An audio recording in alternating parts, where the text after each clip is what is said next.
Sana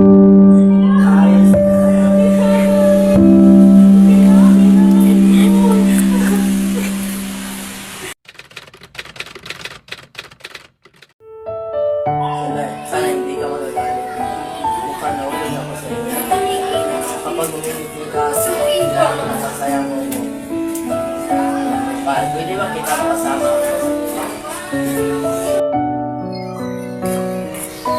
Pagkain gusto mo.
Ano na lang sasabihin nila?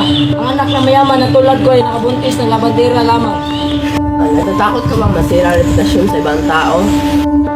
Tama! Hindi lang hamak na labandera si Rita. Siya ay tao rin na minamahal ko. Kung di mo siya tanggap, ibig sabihin di mo rin ako tanggap. Aalis na lang kami at gagawin ko lahat ng buhay ang mag-ina ko.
Primo, nasaan ang iyong anak na si Manuel?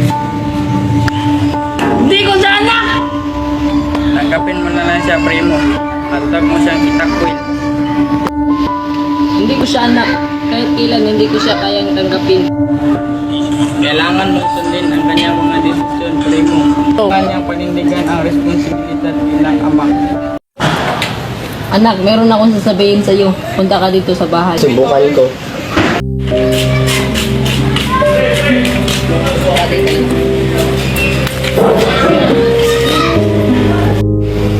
Ano yung sasabi mo, Ama? Sana mapatawad mo ako sa aking nagawa. Sana mapatawad mo ako, Ama. Hindi mo kong dalang. Patawad na.